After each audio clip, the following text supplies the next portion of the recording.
Well, we have ended a great season. Honestly, can't believe it. It was quite fun. Or was it? I wonder what others think.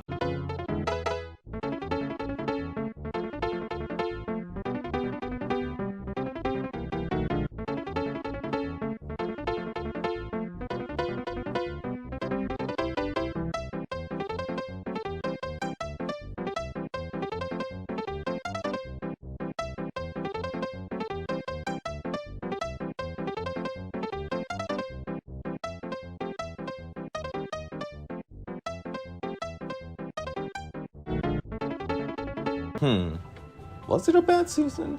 Perhaps I'm being biased. Let's find out. Unlike on my previous reviews I've done on a season, I'm going to slightly be adding a few things such as comparing this season to the last two seasons. What made season 1 and season 2 so amazing can this be equated to this season? Is this season just mid? Let's find out. Join me, Green Warrior 291, as we solve the question of whether or not this season was another banger for Demon Slayer, or did it fell into the cringe category. Let's find out. Okay, let's start off with a strong topic. The villains. Oh boy, the first episode looks quite promising. We have Akaza, the man who donut Rengoku. Oh, we got Upper Moons 4 and 5. Okay. Oh, Doma, Upper Moon 2. Hell, look at how the introduction of Upper Moon 1 is. And how he just casually threatens Akaza and cuts his hand off like if it's nothing. Fucking hell, Muzan's there? Man, this season looks to be quite strong. I wonder, majority only appear in this first episode. Oh. Well, at least this season we get 2 Upper Moons rather than the usual one we get at a time. So maybe Gyokko and Hantengo will prove to be badasses like Gyotaro.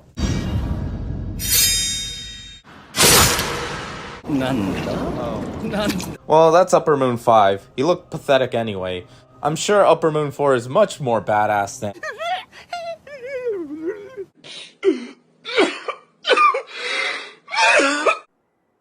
What the hell was that? Where the fuck is the true antagonist of the season?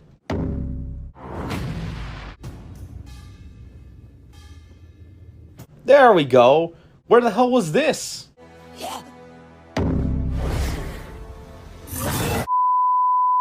Anyway, yes, it seems that we don't have some super badass villains or super threatening ones like Akaza was in Mugen Train or Gyotaro and Daki combined for Entertainment District. Hell, Rui and his family were a hell of a threat. But hey, we do get some cool abilities from these two, mainly Hantengo and his many other forms. Gyokko is kind of pathetic. Anyway, so out of 5, gotta give this one a 3 out of 5. Pretty mid overall. So, the protagonist. We still got Tanjiro as our main guy. What kind of trouble does he get himself into?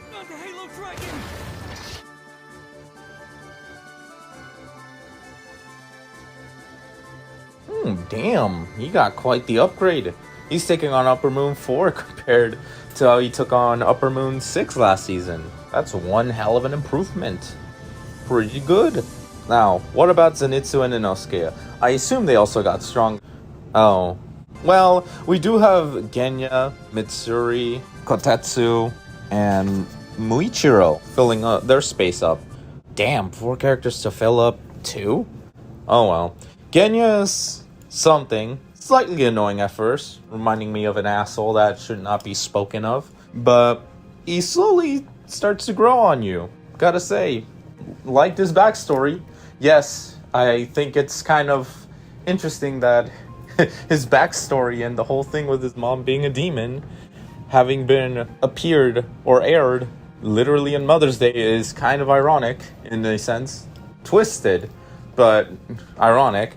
However, it does show how the demons are quite a nuisance to the public, as well as showing some cool stuff that Genya can do. His abilities are pretty badass.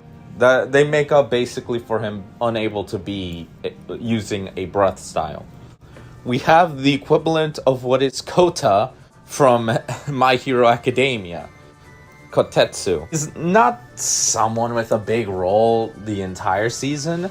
However, he does assist Tanjiro in his training with the Yoriichi Type 0, as well as being one of the ones who assist in Muichiro escaping his demise, and helping also Muichiro with his development. Which, speaking of the Mist Hashira, he has quite the backstory. He is literally a descendant of the sun-breathing Yoriichi and Upper Moon 1 Kokushibo, which already makes him quite capable, especially considering he's the youngest Hashira. And that's not even adding to the fact that he had quite the tragic backstory with his twin brother dying, basically taking a hit for him, and he literally cracks, breaks, and beats the ever-living shit out of the demon. Has a kid, mind you. And he soloed an Upper Moon. That alone should tell you just how badass Muichiro is. He's definitely deserves to be among the badasses of Rengoku and Tengen. So, how about Mitsuri?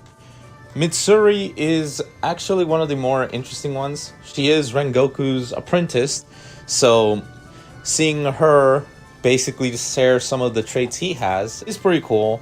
Her backstory isn't like tragic, considering that it's probably one of the only ones not related to demons, but that's what makes her special. Her thing is, she doesn't fit in. She is different from the others. And yet, it's about her accepting not only herself, but finding a place that they can accept her. Something pretty wholesome for a show that is kinda grim at times. So overall, characters still pretty good. There are no bad characters here. So 4.5 out of 5. Also, Nezuko! Although she isn't a core component for majority of the season, the last episode really hits home of the overall goal of Demon Slayer. It's not only just defeat Muzan and the demons, it's also saving Nezuko by turning her from demon back to human. The fact that she was willing to sacrifice herself to make sure that Tanjiro can save the three Swordsmith from a headless Tengu shows just how good she is despite being a demon. Not only that, but she conquers the sun, something that fundamentally changes everything. A demon conquering the sun makes her both unique and a target, as well as hearing her voice, just having not spoken for a long time, and her and Tanjiro just hugging each other, so thanking God, because this was one hell of a miracle, is so tear-breaking that I can't help but slightly tear up at this moment. Muzan, the king of demons. Seeing a brief portion of his backstory was important, since we understand the man he was prior to being a demon, as well as the demon king he was prior to being scarred by Yoriichi. An impatient man who wanted nothing more than to live past the age of 20, hating everyone and just wanting everyone to die because he's the one dying earlier than everyone else, killing his doctor out of complete fucking impatience. And when he does become a demon, he realizes, well, he has no one to really help him with the issue of the sun issue, which is ironic. But we also get to see how he became this monster, hell-bent on killing everyone, while also looking for a way to overcome the sun, the only real weakness of killing this bastard. This all ties in when Muzan learns of Nezuko overcoming the sun, making it clear that the storm is coming for the Demon Slayer core. The story. This is something that I do want to say, it's sort of a little over the place for this season. The main goal this season is for Tanjiro to go to the Swordsmith village, talk to Haga and get a new sword. His sword got damaged after his fight with Kitaro, and he needs another one. This is the reason why he's there. However, it just so happens that the demons are attacking right when he's there. So the goal switches a bit to now killing these demons. Something basic, nothing too overkill really. But it's basically the trope of right place at the right time, or in the demon's case, wrong place at the wrong time kind of ordeal. Or right place, but wrong time. So, other than that, I mean, the goal was successful. They beat 2 upper moons, completely changing everything. So, in terms of story, 3.5 out of 5. Not a bad story, but not the strongest compared to the last season and season 1. Fights. They are unique. Nothing like the crazy energy Tengen versus Gyokko was, or the badass movements between Akaza versus Rengoku. However, these fights in this season had their charm. Muichiro versus Gyokko was fun. Watching 2 quite interesting fighting styles kind of clash, with obviously showing how badass Miss Tashira really is, soloing an Upper Moon. As for Tengu versus literally everyone, there was a lot of moments. He had a lot more fights compared to Gyokko, considering there was so many versions of him with different abilities. And yet, even with this positivity, I'd have to give it a 7 out of 10 for the most part. The main villain was always in hiding or crying like a little bitch. I mean, it is a part of who he is, a self-victimizing person, but still, if we combine these fights together, it'll push the fights for this season a 4 out of 5. Still enjoyable, still fun.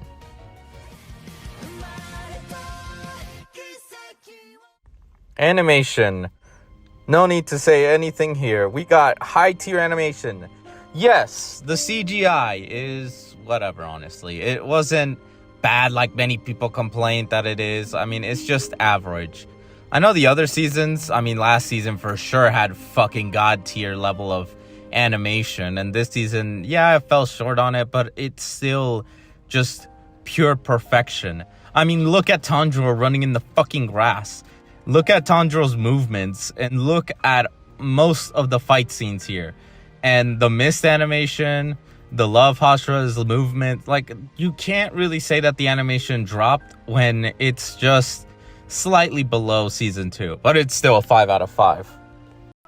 Overall, this season is not mid or cringe, actually. A lot of people bitch about it, but honestly, it was a pretty enjoyable season. If I were to rank it all combined together, it is a 7.5 out of 10. It's still passed. It still has moments of amazingness. Tear-dropping moments. Amazing tear animation. Hell, fucking Muzan getting mad is just pretty interesting. Like, there's still good things of this season. It wasn't just complete garbage like most people say. If anything, it makes it even more fun, especially the fact that a lot of the shit in the last episode, majority of it was for sure anime only, meaning they added stuff. So for sure this season was good. Was it better than last season? No, last season had a shit ton of things happening, but Gyotaro and Daki were for sure quite the threat. Akaza and the Mugen Train was quite literally the threat compared to Enmu, and then Rui and his family are, well, a threat as a unit. This season, as much as Gyokko went down like a bitch and Hantengo cries like a bitch, they weren't meant to be super deep villains compared to the others. I believe that's the whole point. This one was pushing the characters forward as well as put the plot that Nezuko has conquered the sun, something that will drastically change Demon Slayer forever. Anyway, this is Green Warrior 291 signing out. Peace. Well, shit, I'm still dead. I guess I'm gonna have to contact him. Hey, Lord Ainz Ulgon. It's been a while. I don't mean to bother you, but... This better be important. I told you not to disturb me. It's okay. Forget about it. What do you need? To make a long story short, I'm kinda dead. Huh? Yeah, so I kinda need to be revived. I am disappointed in you. I know. I should have been more cautious. I shouldn't have been out in the open, and that is my bad. I promise to do better. I really will. Very well. Now you know to be more insightful in the future, and you won't make the same mistake again. Failure is unacceptable. Understood? Yes, my lord. Good. Now go. Do your duty and don't disappoint me. Thank you. Wait a minute. I probably should have asked to be teleported before.